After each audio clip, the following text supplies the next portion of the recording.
Hello, everybody. I hope you're having a mad fun day on this nice, toasty, warm August afternoon.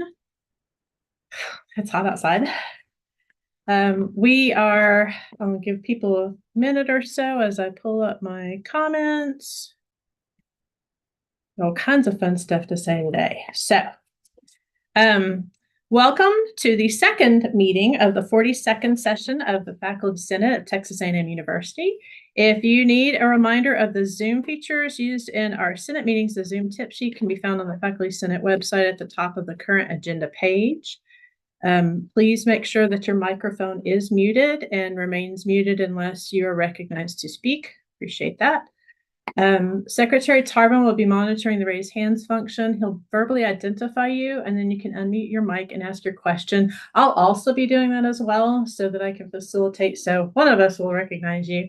In fairness to others, please limit yourself to one question at a time to make sure that everyone has an opportunity to speak on a topic. And then he will also be monitoring the chat to convey messages as necessary. And then we are using the registration function of Zoom to track attendance. Remember that attendance is tracked and monitored for each year's for our senators. And then we have visitors who've been asked to visit the meeting via our live stream, but some of our guest administrators will be participating in the Zoom so they can be available to ask questions. And then if a visitor or guest wants to be recognized, please do the raise hands and someone will recognize you, or you can send a chat to Secretary Tarvin. And then if you wish to offer a motion during today's meeting, please raise your hand at the appropriate time and ask to be recognized. All right, so speaker comments. So first of all, the executive committee approved on behalf of the Faculty Senate the graduates for August. Commencement ceremonies. Normally we would do this in the Senate, but the timing in the summertime is problematic because we get the numbers and the lists after our Senate meeting, and then it's too late to wait till the August Senate meeting. So this is one of those times when the EC has to vote on behalf of the Senate. Anytime that happens, then we do report immediately at the next meeting when we take an action on behalf of the Senate. And so I am reporting to you. We have, hopefully you've seen on the agenda today, a discussion item about having a hybrid meeting. This is a protocol that goes back to before we were on Zoom. So I know some people were elected during COVID and during when we've been on Zoom. And so this is a model that's a little bit different than we had before. We had everybody, basically before we were on Zoom, everyone had to be in person to be have their vote counted to participate unless they were at a remote location.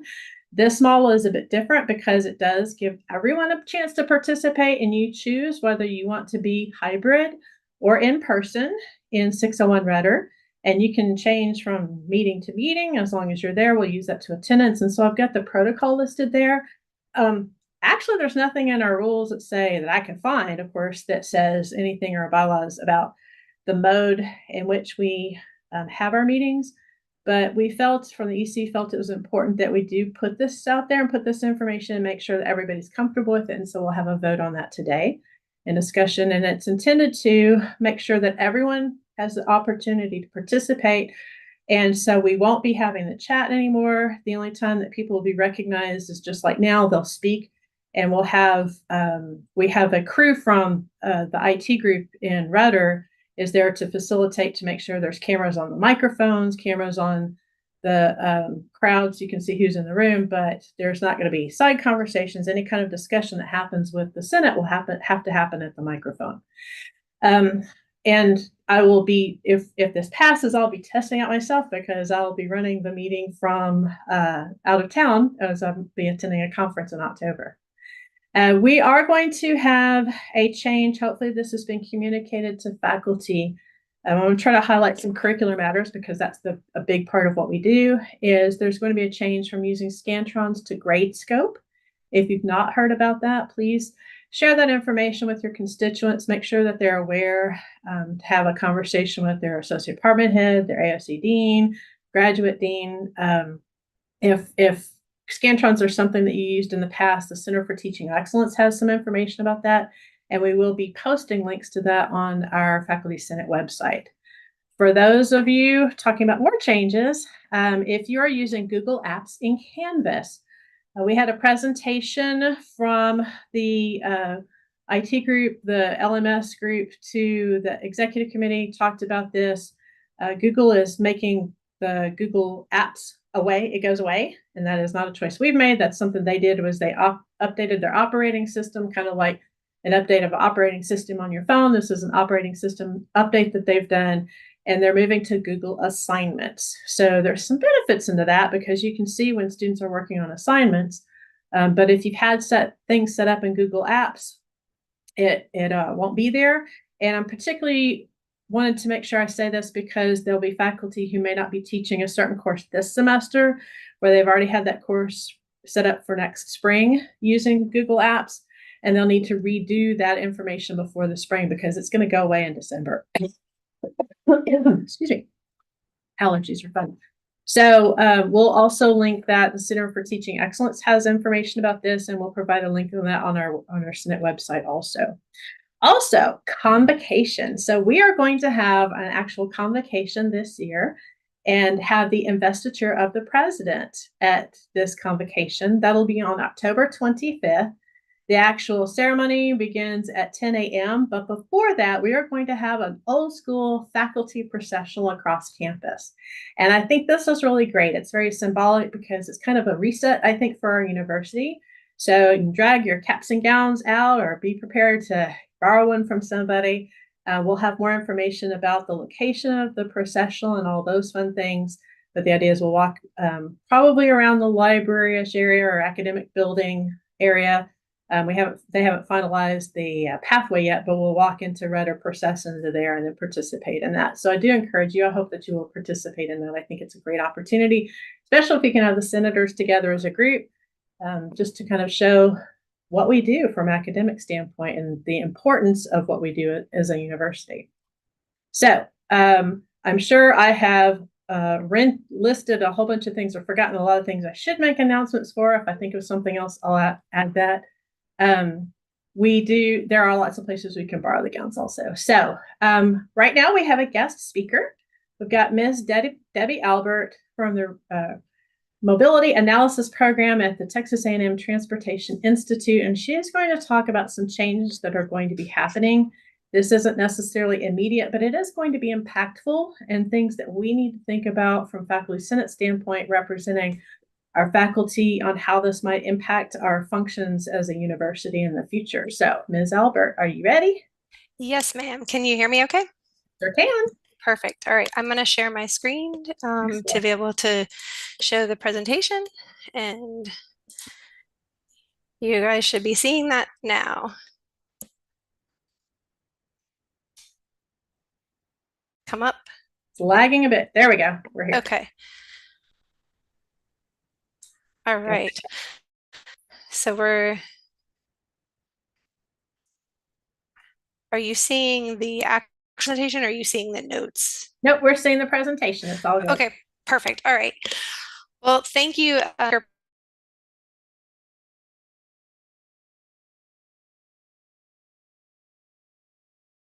Okay, something happened. We lost our presenter. Debbie, are you still there? Well, Dr. Price, this is Madison. Sorry. Yeah.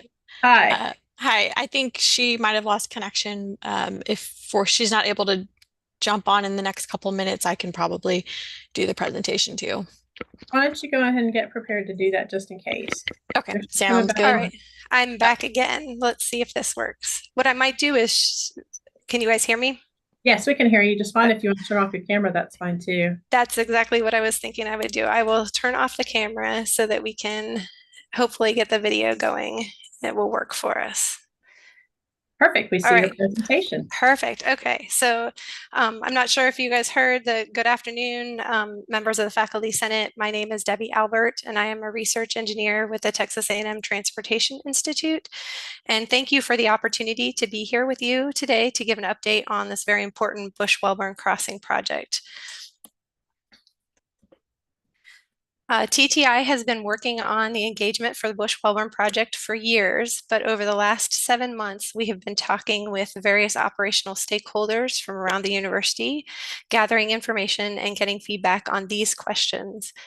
We don't have all of the details on the design or construction schedule and phasing yet, but we do know construction is going to be impactful and messy. That's my very technical engineering term for the day.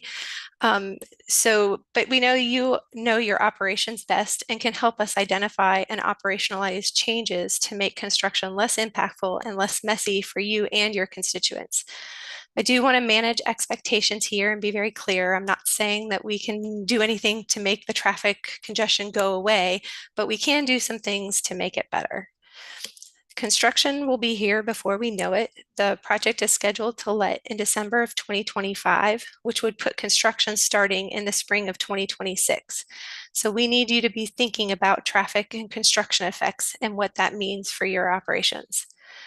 I'm putting these questions out here at the beginning so that you can keep them in mind as I go through the presentation. The big one here is at the bottom.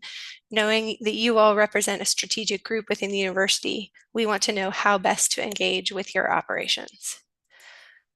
One way we are doing this is through a survey to get information on how people use the intersection and what they might do differently during construction. We're also interested in knowing what kind of travel information they use and how, when, and how often they want to get construction updates. You can access the survey using the QR code shown here. I want to start off by showing you a rendering of what the intersection might look like. The plan is to construct a 3-level below-grade intersection, so think Welborn and Old Main or Welborn and Villa Maria, but only deeper. So this is a view from Kyle Field, as if you're up on Kyle Field, looking southwest towards Callaway House or Treehouse Apartments. So over here, kind of in the middle of your screen, you can see these are the railroad tracks, and they're going to stay at that same level or elevation that they are today. And then at that same level are a couple of bypass or through lane roads. Here would be southbound Welborn Road with the yellow car on it. And then over on the other side at that same level is a northbound bypass road. Down one layer, shown in the lighter tan blocks or lines, those are your pedestrian or bicycle or other wheeled device user or devices. That would be that layer for those people to use. And then finally at the bottom, about 35 feet down or below grade, or where the intersection is right now, that's where east-west George Bush Drive would be. And then over here in the center are some ramps that would go down from Welborn Road to be able to connect to George Bush Drive so that you can make turns to or from the roadway. Here is another view. This is looking southbound on Welborn Road, like you're leaving lot 62 or right up next to Kyle Field and you want to travel south towards Holloman, Southwest Parkway, or even South College Station. On the outsides, so shown over here on the far right and the left, those are those northbound and southbound through lane roads that I mentioned earlier. In the middle here, you can see the railings. These are where those bicycle and pedestrian pathways would be. And then these lanes in the middle are those ramps that would be going down towards George Bush Drive. As I mentioned earlier, the details are still being worked out on how the project will be built. But regardless of what phasing and schedule are selected, TxDOT is looking to incorporate a few things. When we go out and we're doing a lot of this engagement, we get a lot of questions or comments from people about FM 2018, the Harvey Mitchell Parkway construction, and in particular comments on the traffic challenges people have faced during that construction. And they want to know how Bush-Welborn will be different. So first and foremost, FM 2018 will be complete prior to the Bush-Welborn Crossing project starting and will provide much improved access to West Campus. TxDOT is also focusing on how to keep the project on schedule. They're looking at using milestones and undergoing extensive railroad coordination. As you can imagine, when the railroad is involved, you're on their schedule, which might not really align with your schedule. Efforts are also underway to move utilities out of the way prior to the contractor starting construction so that they have a clean slate to start with. And then TxDOT is exploring the use of a cost plus time bid process rather than their typical low bid, as well as using incentives and disincentives. Finally, TxDOT is committed to extensive communication throughout the project during all phases of the project. Some of the key points when looking at developing the construction and phasing schedules are we want to eliminate most schedule risk, unnecessary delays lead to exponential traffic effects. And as much as we want to think of Bryan College Station as a smaller town, we're really more like a big city suburb, and projects like this with all the complexities may benefit from some of the innovative construction methods used in big cities. And finally, there are some opportunities, or there may be some opportunities to do work that doesn't affect the travel lanes, or maybe we can shift traffic around to allow for construction activities while traffic is still moving. We really want to take advantage of these when and where we can.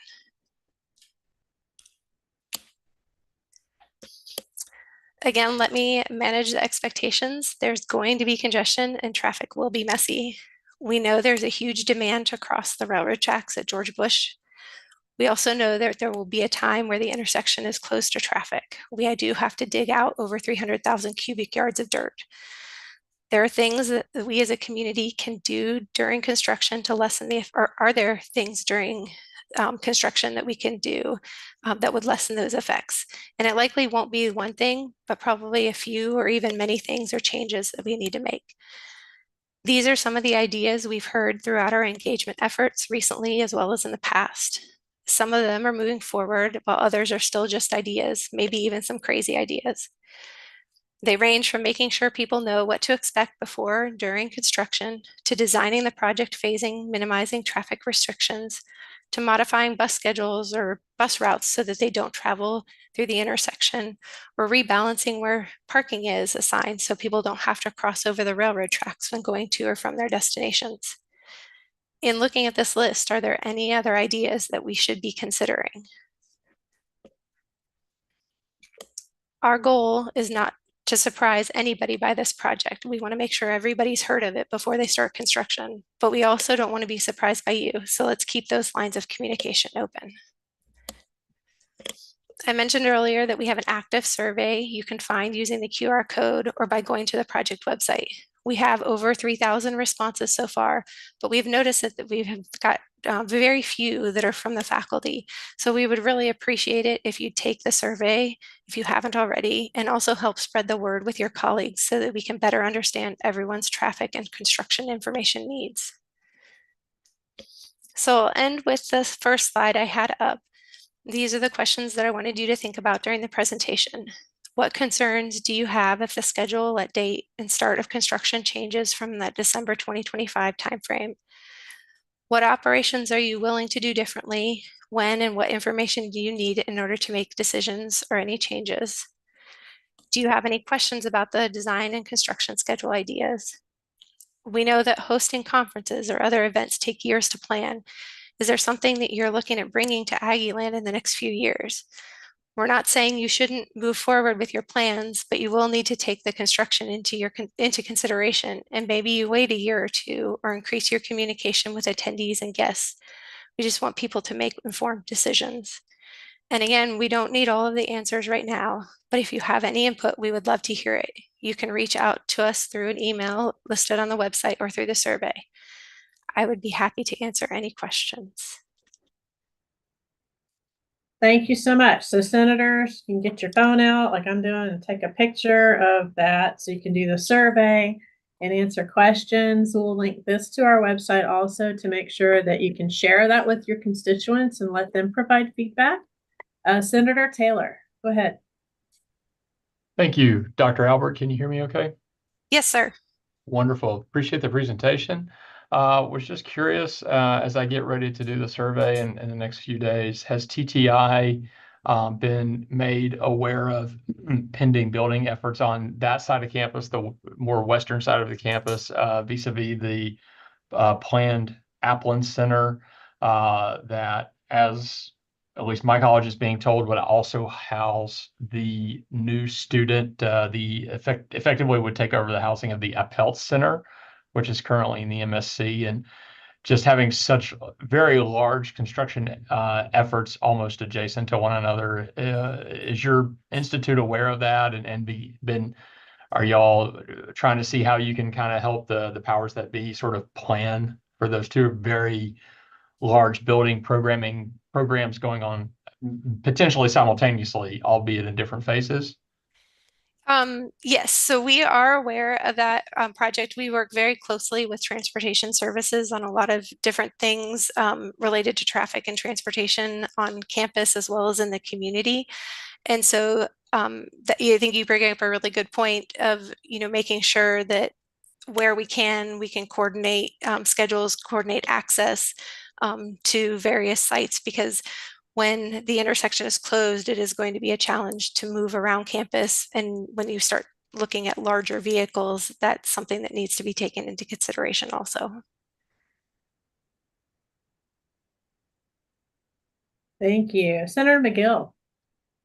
Yeah, I was wondering if there's any way you can sort of coordinate traffic signals. Right now, they seem to be rather coordinated to me, and sitting for a minute or two when there's no cars coming seems a waste. And then other times you can't move at all. So I was wondering if that can be considered. That is definitely on our radar also, and we've started having conversations with the city of College Station because they're the ones who are responsible for the traffic signal timing. But again, during construction, we're hearing that a lot of people are going to want to take a parallel route or an alternative route to and from their destination. And so we need to look at those available alternative routes and making sure that the signals are timed to be able to handle that additional traffic.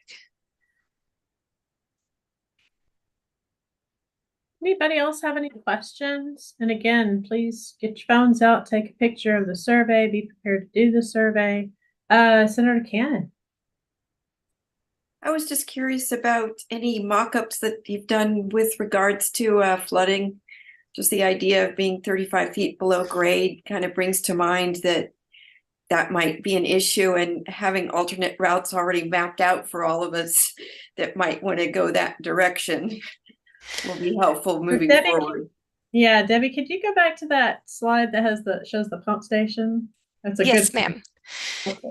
That's exactly where I was headed to. So yes, part of the design of the project includes a pump station. So similar to what is at the old main and the passageway.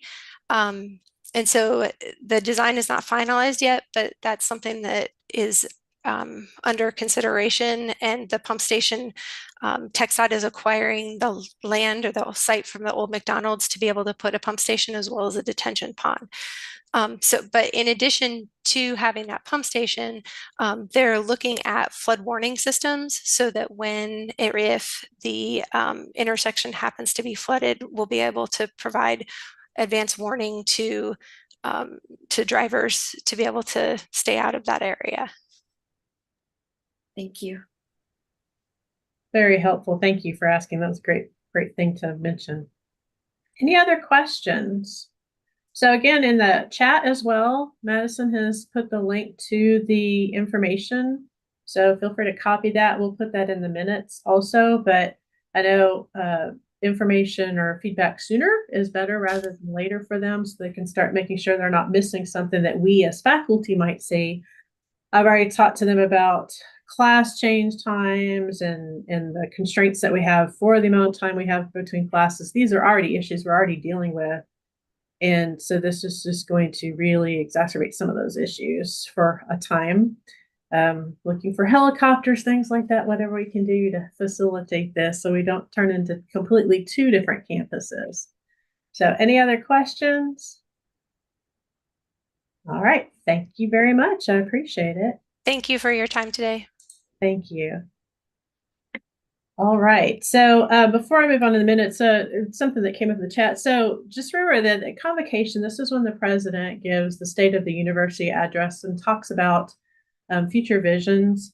The investiture of the president is a milestone in the history and the timeline of our university. And I'm really pleased that the Faculty Senate has been invited to be a part and play a role in that.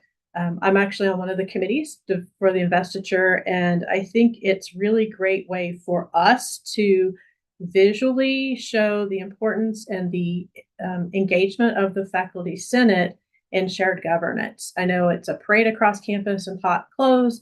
You don't have to participate in the processional, but I do hope that you will at least attend the convocation to hear the information.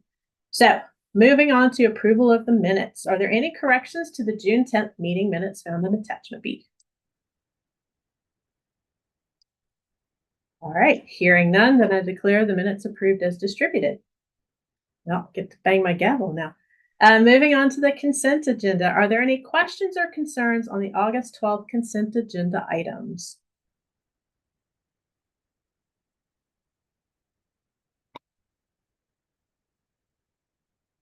Going once, going twice. All right, so hearing no questions or concerns, I declare the August 12th consent agenda approved as presented. Next is committee reports. So we have reports, the actionable ones are the Core Curriculum Council course report, found in C1. Does anybody have any questions about that? Any questions, concerns on the Core Curriculum report? All right, hearing none, I declare the Core Curriculum report approved as submitted. Please see the other standing committee reports that were presented as informational items. We have the end of year reports for multiple committees there.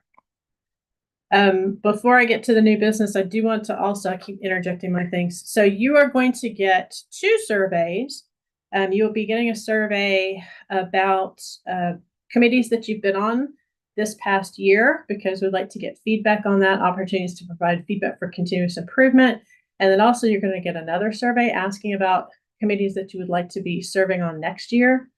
We will probably have some changes because of just what's happening with the legislature and the legislative issues and initiatives and things like that. Do remember that the speaker is the person who speaks on behalf of the Senate, because you probably get reporters reaching out to talk to you, maybe not. I also want to let you know that I did go to Austin a few weeks ago. I was invited to provide information to the staff member for Senator Creighton, who is the chair of the Texas Senate Higher Education Committee. One of the charges that they have on their interim is to look at faculty senates and to get more information about those. And so I took a copy of our Constitution and bylaws and had a really nice conversation with the staff there and provided information. They asked some great questions. And it was just, again, to be a source of information to them, because I don't think we necessarily take the time to share information about what we do. And so we're trying to get those conversations going. All right. And the other, well, I'll wait till the end of the meeting for this one. Because I know we have some people who are rolling off, and I want to make sure I recognize those. All right, so student rule. Senator Alvarado, did you have a question, or is that something you want to discuss in committee of the whole? Well, it's about what your conversation, the conversations you had with this Texas Senate, about modifying whatever they want to modify. No, there wasn't any. Senates.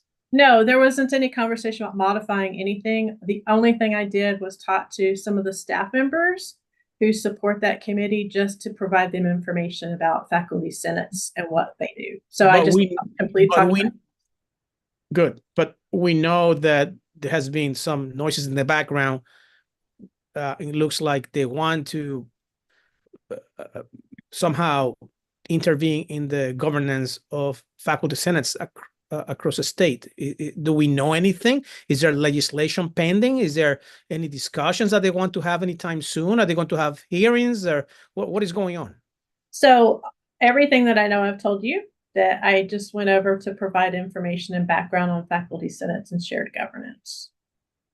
So I talked about, literally, that's all I know. I don't know anything else that's happening or anything else. We're certainly listening through legislative affairs, but we don't have any information other than what I provided information to them. But I want to make sure you all knew that I went to talk to the staff person. Again, it was just to be a resource so that we can continue to be a resource to ask questions. So I don't have any other information to share. Sorry. Thank you. I really don't. I don't have any knowledge, anything else, just what I just provided. Again, just facts and information for them. And hopefully if they have questions, they'll reach out and we can be a resource for them. I think that could be helpful. So sorry, Senator Alvarado, I don't have any other additional information for you. If I hear something, I'll let people know. Okay, so new business. I call upon Secretary Tarvin to move approval of attachment D1. I move approval of attachment D1, proposed revisions to the Texas A&M Student Rule 5 change of curriculum. Is there any discussion?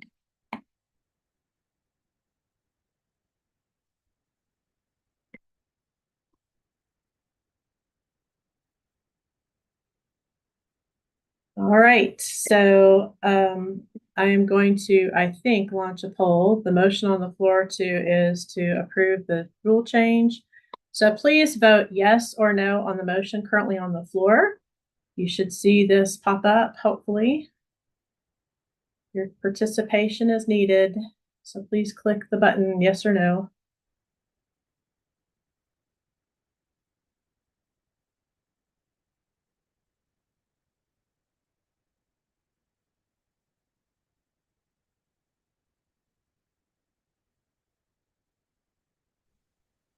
I don't see the poll. Do you have pop-ups block, or can you check? You might shrink your screen with the images on it to see if it popped up behind it somehow.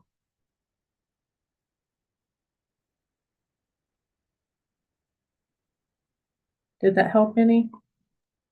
I'm using my mobile, so I usually see it.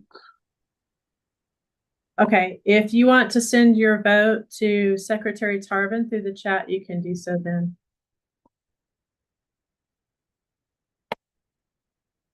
Anybody else need to vote? I think it's stabilized. Good to know, Senator Skellum. Again, if you want to vote, you can certainly send your vote to Senator Tarvin through chat. I can tell you that right now I have 59 out of 79 have voted, and it is unanimous yes at the moment. So I'm going to end that poll and share the results. And we had 60 slipped right there underneath the wire. Good deal. So the motion carries. All right, so next, I will call upon Secretary Tarvin to move approval of attachment D2. I move approval of attachment D2, Faculty Senate Hybrid Meeting Procedures 2024 to 2025. Is there any discussion?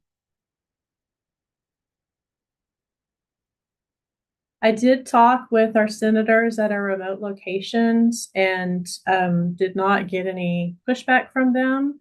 They can certainly correct me if I'm wrong on that. Go, Senator Bass, please. Sorry, my camera's not working today. Can you Okay. hear? Yes. Oh, great. I just wanted to comment that I thought that restricting the chat so that it only was possible to talk to leadership, I think is maybe coming a little too strong, that I think the chat has often served a very useful place for people to ask small clarifying questions that are often answered by other members of the Senate. I understand that, but in order to make sure that everybody's getting that same information, because some people, like the people who are mobile, are missing information in the chat, that way, if somebody needs to ask a clarifying question, that they would raise their hands and ask them, so that we can still get the same information out, but everybody's going to get it, instead of having it where some people can see it in the chat and some people can't. And we've also had issues where we've had side conversations going on in the chat. And so it's just in order to make sure everybody's having the same information and the same experience, and there's not a less information, more information for the people who are in the room, because people who are in the room won't be able to see the chat, that we opt to do that. We can certainly revisit that later, but I think it's better for us to raise our hands and ask those questions and make sure everybody has that same information rather than having the side conversations going on. Senator Taylor. Thank you.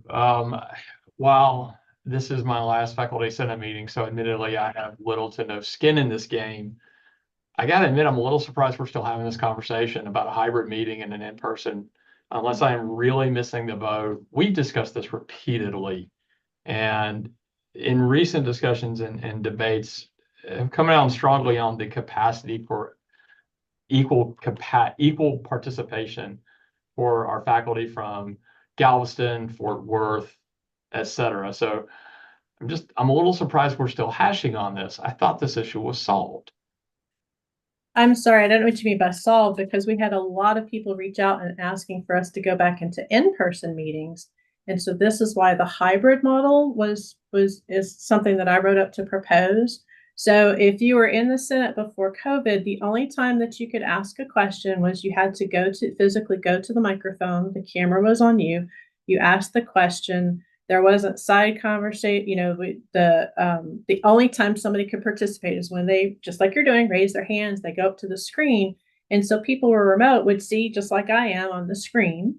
And then that's the only time that the persons could participate. And so to make sure that and we did this with Cutter before in Galveston before, Galveston actually typically used to choose to meet there. The other part of what we did before, though, in the different model was that if you were not in person, you didn't get to participate. And so if you were at a conference, for example, you did not get to participate in the meeting. So this is a different model than we've talked about before. Senator Falvo. Hi, Angie, thank you for recognizing me. I just wanted to say, as a member of a remote campus, that this is a really exciting possibility, the hybrid model. I know that a lot of folks are looking at that. And I appreciate, as a member of a remote campus, that a lot of folks are looking at whether or not it's acceptable to remote campuses. And I can't speak for my entire caucus, but I can speak for most of us that are excited about the measures that are put in place to make sure that remote campuses can be heard. So I won't speak for my entire caucus, but I will say that as the caucus leader for Galveston, most of us at least, just because we all haven't had a chance to meet, are very much in support of this. It puts a lot of measures in place to make sure that we have a voice at the table. Thank you, Senator Falvo. And that was one of the things that I really tried to think about and I will take responsibility for writing up this operation, if you will. I want to make sure that people, no matter where they are, if they're able to, if they need to travel, if they choose not to come across campus, I mean, I hope you will. We'll provide cookies. That's the only thing different. I won't necessarily be able to have cookies for Galveston, but I'll do my best. But to have the opportunity to ask questions, but to, again, give as best a similar experience as we can with our remote attendees as best as possible. But if someone needs to be on campus and stay in their office and meet because they don't have time to get across campus and maybe they have something right at 5 o'clock, that this could still facilitate that participation. So it's trying to make it as equitable as we can still. Senator Baps, yes, sir. Oh, me again? Okay. I just wanted to say that one other thing I think is that if we do vote on this, I feel that we really should hold off a month and allow the new senators that are taking seats next month be part of this decision process. Thank you. I understand that, but we're hoping to start with this in September. And if this should happen to pass today, then the new senator orientation that we're going to do on Thursday, I will include how this modality of the meeting will operate to make sure that they understand. So again, they don't have to come to the meeting physically, even if they're in College Station. They can everybody gets to choose. I think that's really important. But we did have an operation that is set to expire as of this meeting that we voted on last year. So technically, we would actually go back to our in-person without having any hybrid option. And so I felt it really important that we put down on paper exactly how this would work, and also to allay concerns that we might have from our remote locations. Senator Klein. I think you're muted, ma'am. Let me try that again. So Heather Klein from College of Arts and Sciences. I just wanted to provide perspective for some of my colleagues in the Senate who maybe joined during COVID. My first term in Senate was in 2012, so it's been a while. And I was a much younger faculty member at that time. And I will say coming in person to Rudder 601 was one of the most impactful things in my career. I had the opportunity to mix and mingle with colleagues from across the university in person. And this was something that I had never had an opportunity to experience before. I'm in the math department. It's a huge department. There's a lot of people. But coming to Rudder 601 was really an eye-opening experience. I got to meet, as I said, colleagues from all sorts of different departments and colleges, but also I had the opportunity to speak one-on-one either before the meeting or after the meeting with some of the university level administrators that were there. And that was an incredible experience as well, because you hear these names and sometimes see these names, but actually seeing the people in person really helps you understand better how the pieces of the university fit together. So I am very excited to have this opportunity. I'm grateful for the still having the remote option, because if something were to happen and I were at a conference, then great, you know, I can still participate and do my job as a senator. But I would strongly encourage people to vote in favor of this option so that you can have, if you want to have the chance to come and experience the in-person way of doing things, you can. Thank you. Thank you, Senator Klein. And I neglected to add that we are providing as best we can travel funds for our remote senators in case they want to come to College Station for any of the meetings so that they have the opportunity to engage as well. We're also looking at holding EC meetings in different locations, as well as my goal is to travel to all of our remote locations to visit with our senators directly there and faculty as well. So it's an opportunity for us to really network and to engage, but to engage across our remote locations and to make sure that their concerns are heard. Any other questions or comments or feedback or concerns? Speaker Price, we had a question from Senator Frank Cannon. Can more be explained about how voting will occur in the hybrid meetings? So in the hybrid meetings, we will have what we did when we were in person, we would have a verbal vote, and we're working on having a vote similar to that for the persons on remote.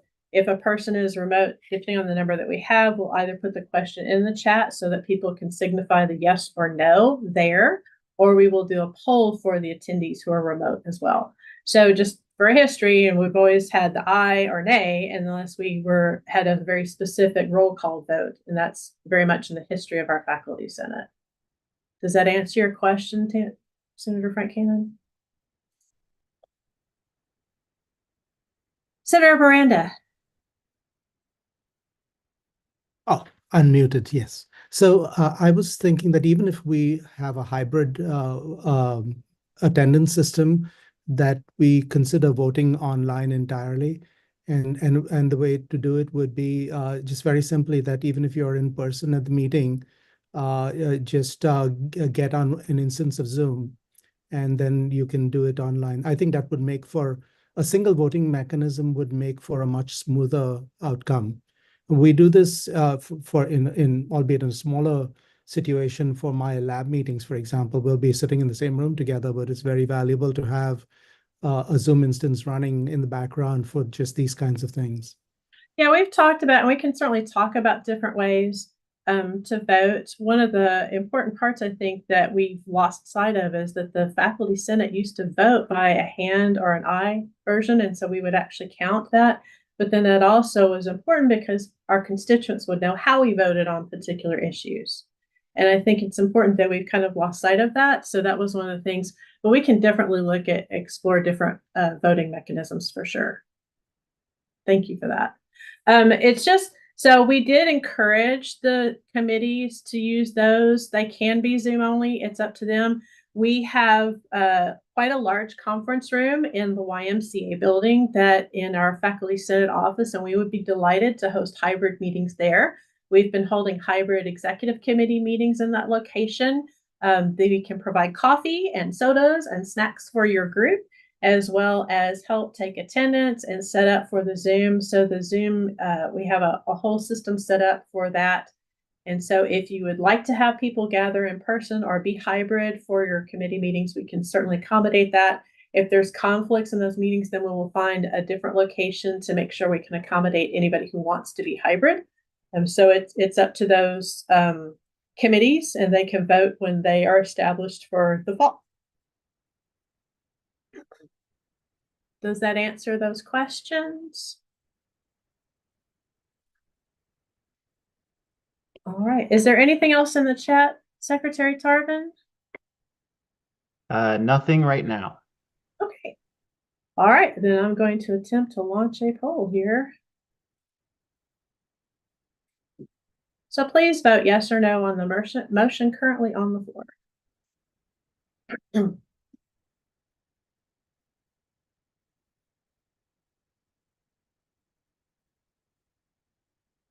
If you're unable to see the poll, please email or put in the chat directly to Secretary Tarvin your vote. It's for those of you who are on your mobile devices.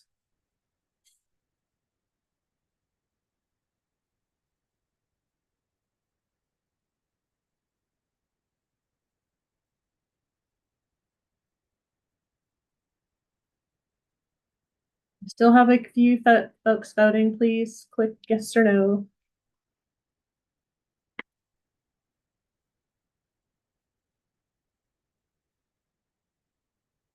It appears that we've stabilized. Any last votes there? Again, please share your votes with Secretary Tarvin by the chat. Okay, I'm going to end the poll and share the results. Secretary Tarvin, do you have votes to add to each of those? I do not. Okay.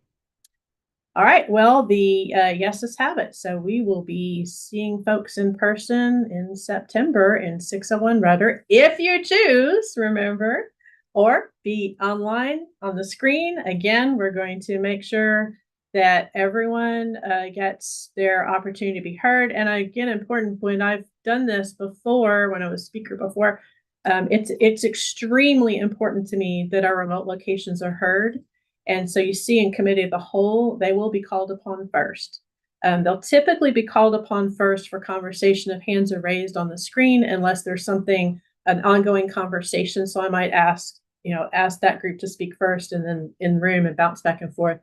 But it's important that our remote locations are heard first when we are, if they're in the hybrid mode, so on the screen. So if you're on the screen and traveling or anything else, we'll make sure that your voice gets heard. You can come after me, but I promise this is very important to me. And again, now that we're going to be doing this again, I will actually be putting my name on the table because I'll be running the meeting from another location in October. So thank you all very much for that.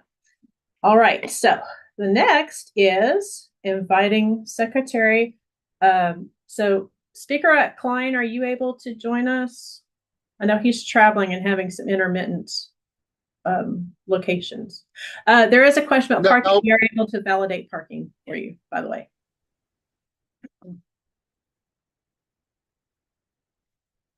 Go ahead, Speaker Klein.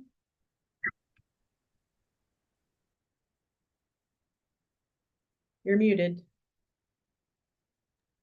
I'm driving on the interstate right now, so I'm unable to help you.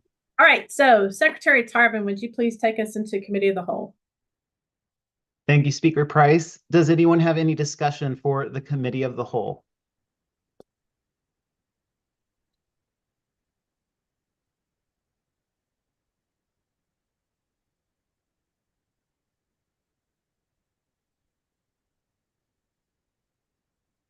Senator, I'm sorry. No, I was going to say, I just asked if you could see the hands raised. There's three. Senator Campbell?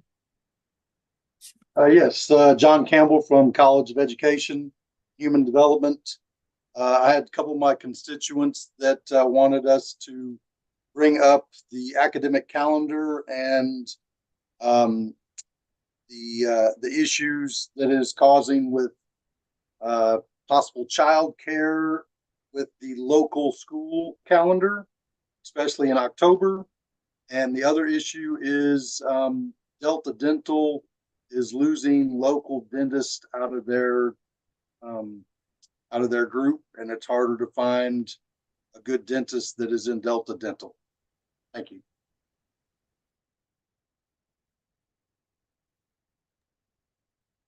Thank you. Senator Klein? So I just wanted to make my colleagues aware of some rules with core curriculum that some people may or may not be aware of.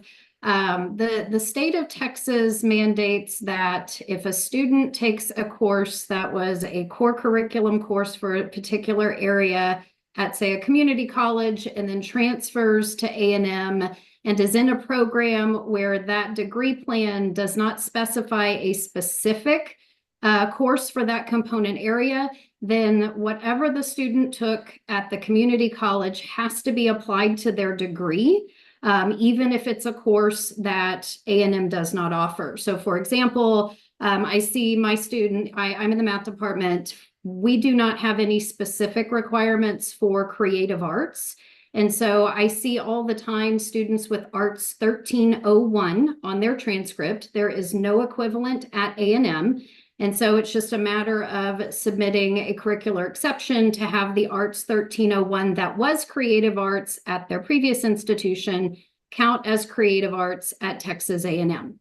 And so, there are some programs that for math, either your program has specifically students must select Math 140 and 142, or maybe it's 151 and 152. But then there are a lot of programs for the math requirement that say any K-Math, or they might say any K-Math with the exception of, and I've seen Math 150 specifically excluded. I've seen the Philosophy 240 specifically excluded. But I just wanted folks to be aware that if your degree plan is one of those that has any K-Math except, say, for example, Math 150, starting very soon, and I believe fall 25, but we're still discussing this with administration, but starting very soon, Math 102, which is college algebra at A&M. We don't teach this class, but it's still on the books. It's equivalent to Math 1314 or 1316. I might have the number incorrect, but it's a community core, a number in the Texas Common Course Numbering Center system for college algebra. College algebra is now K-Math at community colleges. And I don't remember or know when the K-Math designation was put on it. So if your program says something like any K-Math except Math 150, starting probably as soon as fall 25, Math 102, which is arguably even lower level than Math 150, will automatically apply because it will carry the K-Math attribute when a student matriculates to A&M. So if you have specific exclusions in your core curriculum math in your degree programs, I would just encourage you to have a conversation this fall about whether you want the Math 102 to be allowed or if you want it to be excluded. Thank you. Thank you, Senator Klein. Senator Alvarado? Yes, I just want to know if Blue Cross Blue Shield has reached any agreements with Scott and White. I know that there were negotiations back in June. They extended the deadline for the contract to be renewed, discussed, whatever. And as patients of Scott and White, we don't know what's going on.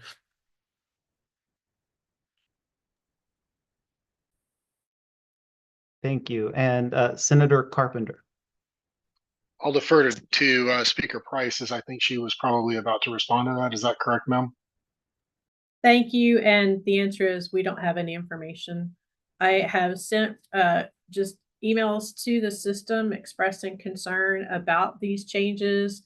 And there was a letter, I believe I mentioned this at a previous meeting, there was a letter sent from Texas A&M University System, the University of Texas System, the Employee Retirement System of Texas, and the Teachers Retirement System of Texas, a group letter that was sent, and it's on the web, to Blue Cross Blue Shield because everyone is dealing with the same issues. And so we haven't heard any response yet as far as I'm aware. I believe they have till October, as you said, and I have not heard anything. So I just want to put that out there.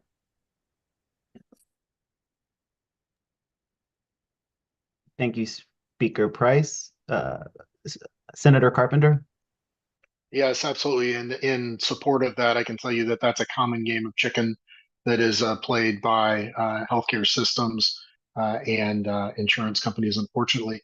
I wanted to circle back to what Senator Campbell had brought up. It's not just a matter of decreasing availability among dental providers in the Brazos Valley. This is something we're seeing across Central Texas because largely of the quality of reimbursement back to our dental providers. Additionally, I can tell you that my family of four, I had 2 children and a my wife who went to have their biannual cleaning, and the out-of-pocket cost was $500 and something just for biannual cleaning. So again, I would recommend that we once again have a degree of discussion with regards to the decrease in quality of healthcare coverage for our faculty and staff. That's tough on me as a provider and as a faculty member. I can't imagine how that is impacting our staff. So it's a way for us to advocate for all. Thank you.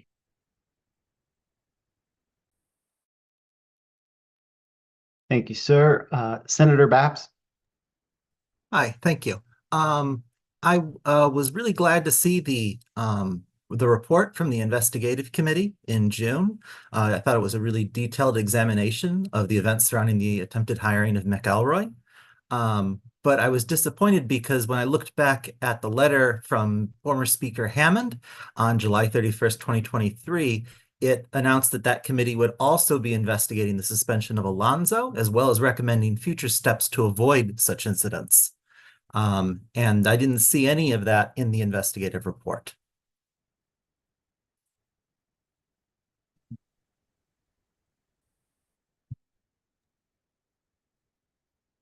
Thank you, Senator Baps. Senator Byrd. Yeah, I can speak to that as a part of the investigative committee.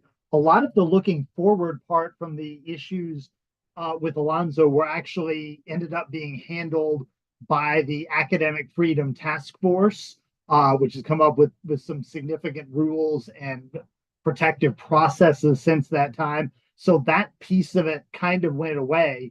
And then by the time we very late got to the end, and I'm speaking for the committee, I'll invite any other members to add or correct me here.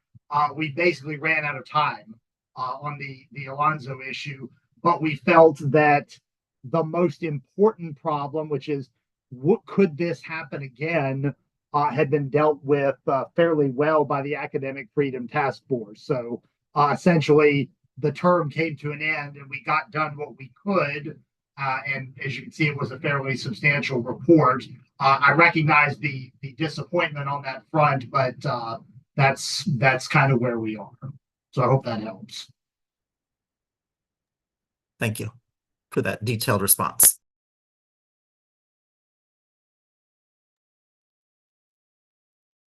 Anyone else? Senator Alvarado? Yes. Do we know what plans the university has for the next 12 months or so? Do we know if they want to purchase another school or merge or do something else? Or, for instance, what's going to happen at Rallies? They're going to put nuclear reactors. I mean, a lot of things that we have discussed over the last few months, but we never got a full response from the administration. So two-part question, right? First, what is going to happen in the next 12 months? And number two, what's going to happen at Rallies? Are we going to have a couple of nuclear reactors there? Are we going to have new facilities? All of that.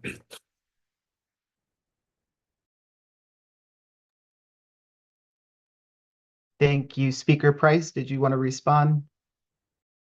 Yes, the president will be attending our September meeting, and he presumably would be providing some information.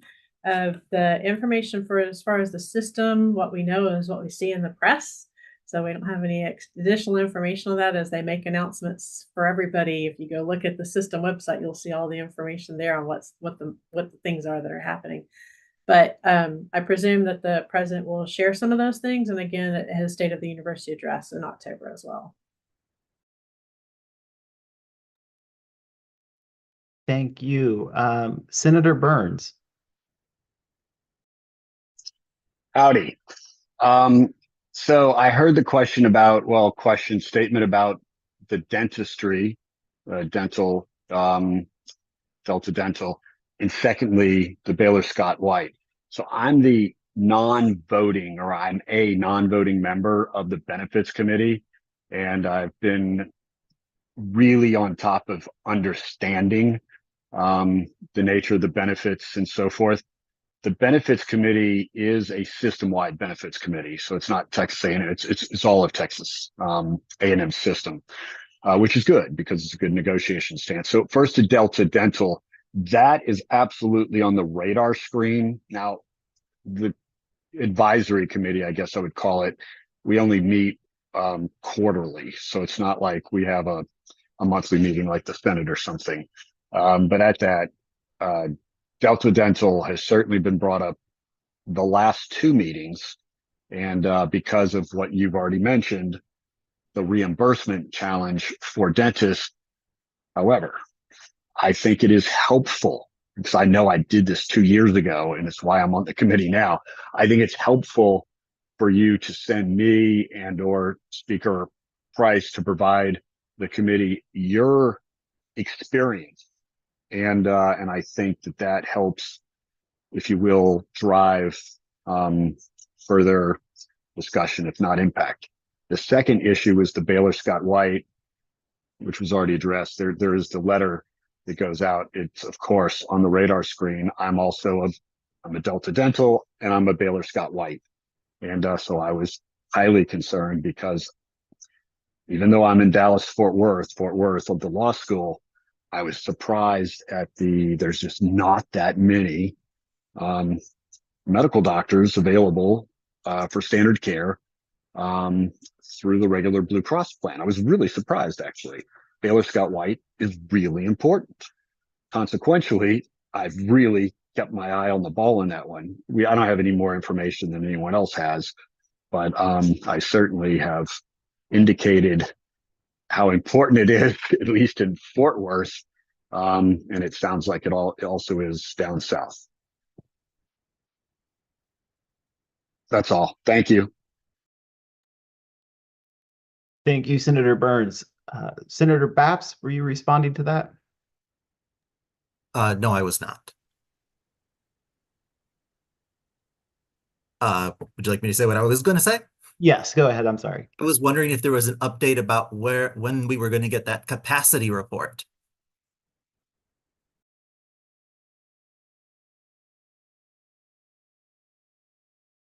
It should be very soon. I think they're putting some final information or touches on it, edits, but it should be very, very soon. Like imminently. Thank you, Speaker Price and Senator Baps. Senator Fickle. Yeah, just because there's really no other forum for me to say this, I just wanted to express my frustration. I'm sure others may have it too. We got no additional money for new faculty in construction science, at least not APT faculty, which is where all of our teaching happens.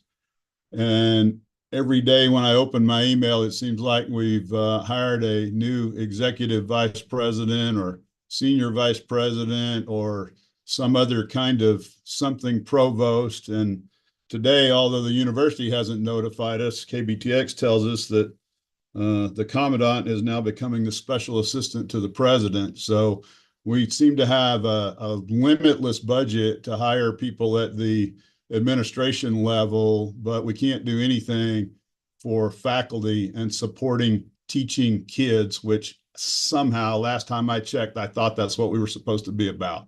So that's it.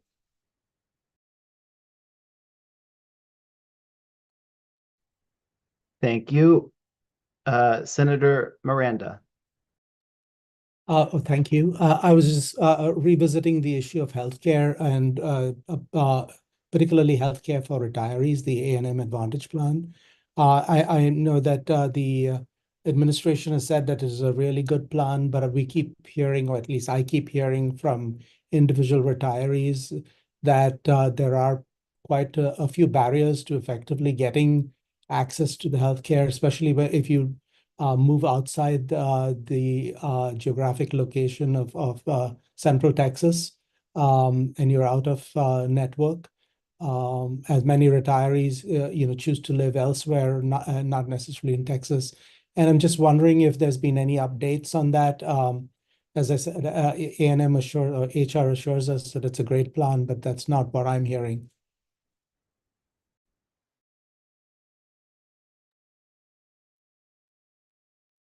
Thank you, sir.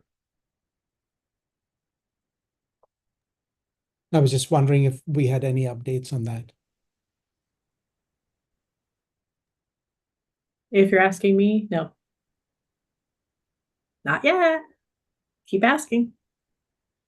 Thank you. Senator Babs? Being very vocal today, despite my camera not working. Do we have an announcement about a new vice provost for faculty affairs? That's a no also.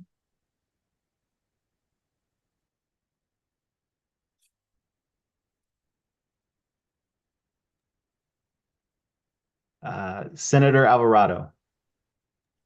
Yes, sorry for asking so many questions today. Do we have any word about how they're going to select the new chancellor of the system? Is that going to be someone appointed by the governor, by the Board of Regents? Do we know if they're going to follow a specific process? Or do we have a timeline for that? I know that our current chancellor will be stepping down, I believe, at the end of May, right, of 2025, if I'm not mistaken. So any updates about that? No. I'm not much help today. I'm sorry, but I don't have any information. I keep asking, but I have no information. Okay, thank you. Thank you, Senator Alvarado. Senator Haney. Well, let me change pace and give something uplifting. On the 25th, the College of Marine Sciences and Maritime Studies launches. So we've got that coming up in about a week and a half or so. So just reminding all the faculty that we will officially be a college now, so we'll know how to fit into the rest of the structure. So just a kind of change of pace and something upbeat to listen to. Thank you. Thank you. Congratulations. And Senator Easterwood. Yes, I just wanted to give a quick update from the Personnel and Welfare Committee regarding the Retiree Advantage Plan. Keith Hancock comes to our committee meetings monthly, and we check in with him. And one thing that we have asked him over the last 6 months every single time is how that is going with our retirees and the Advantage Plan. And we continually get updates that things were not going well in the beginning, but things have gotten better and better. And then they came and addressed the full Senate. So if retirees are still having problems, I would encourage them to reach out directly to Keith Hancock's office, and he can help them negotiate with their providers and so forth. So that's news to us on the Personnel and Welfare Committee that we're still having issues. And so, but if we are, I'll bring it up in our meeting this month. But the office seems to be very responsive. So I would encourage anyone that hears from someone having trouble to contact them.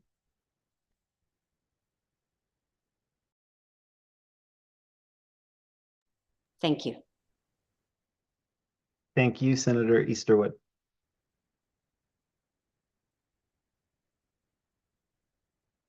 Any final comments? I now return the meeting to Speaker Price. Thank you very much for that. We have a number of senators who will be rolling off the Senate and finishing their terms today. Will be their last Senate meeting.